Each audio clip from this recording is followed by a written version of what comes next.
Hello, I'm Gil Zilkha. Welcome to my channel, Essential Classical Music, where we look at the best recordings of the classical music repertoire. This video is taken out of my larger video on solo vocal works. I hope you enjoy it. Those are recordings of Brahms' individual lieder. You can also find them with his song cycles. His most famous song cycle is Vier, ernste Gesänge, the four serious songs. And as you would imagine from that title, it's a very grim set of songs, actually. It's a set of four songs, last around 20 minutes.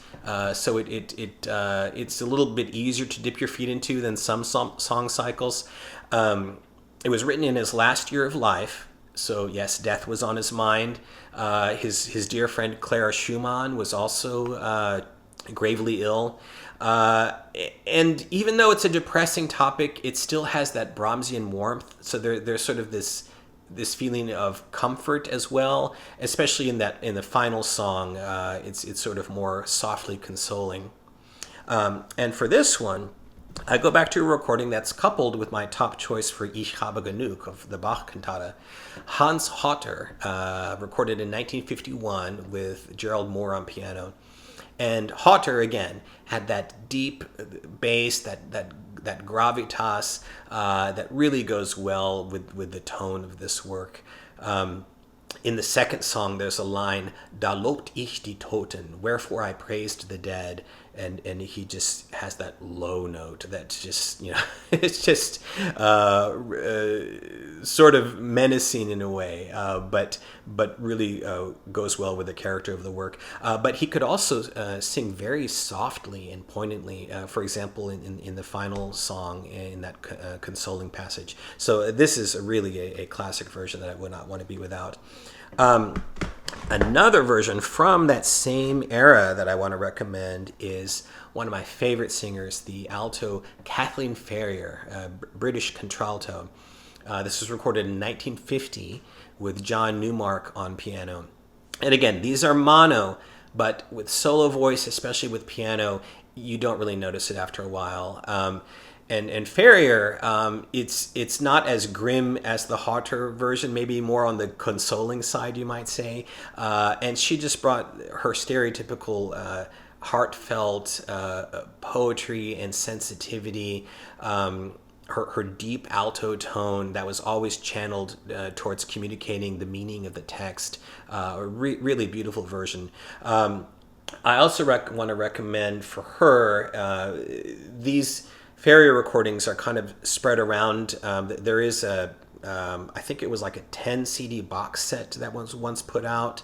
Some of these come out of that. But I don't know if it's here or on another disc that she has this beautiful version of Safische Ode. Yeah, this one here. With Phyllis Spur on piano from the late 40s. And that's just also beautifully and poignantly done, wonderfully phrased. And then, before leaving this song cycle, I want to mention another great singer. We're kind of spoiled for riches with this song cycle, Dietrich Fischer-Dieskau.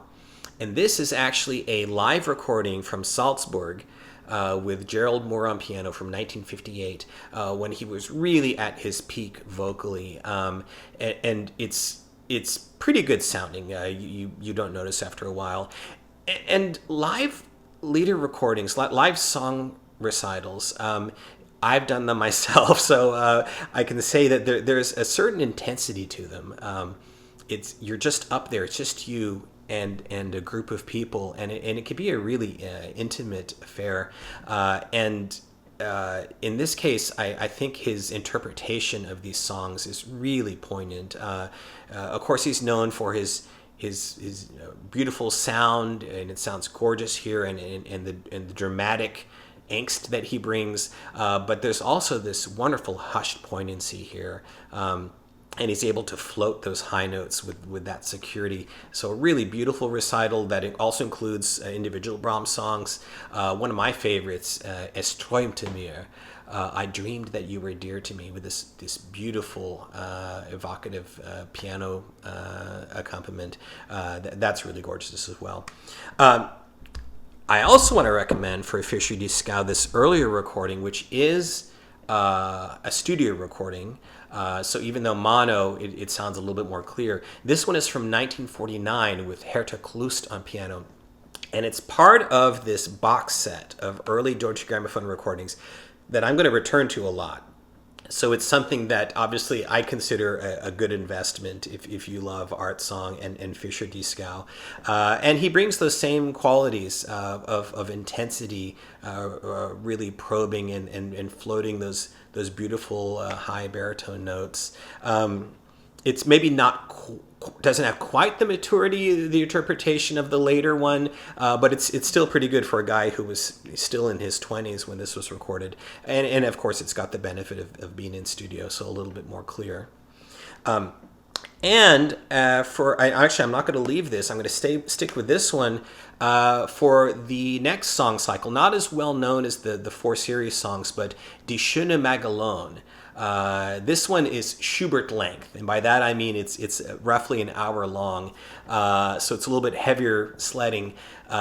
This was an earlier cycle that's based on sort of this legend. It's really a love story between a princess and a count, and it's a really dynamic work. Goes between the dramatic and even the heroic, and then more towards the end is when you get the sweetness of consummated love. So Fischer Dieskau he really championed this work throughout his career. There's lots of live recordings, including some with Sviatoslav Richter, which are really good. I really like this studio version from 1957 with Jörg Demos. Very clearly recorded.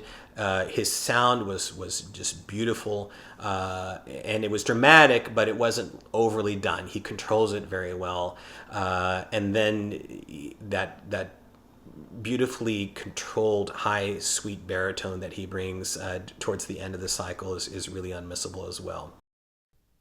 Thanks for watching. I wish you all a great day and happy listening.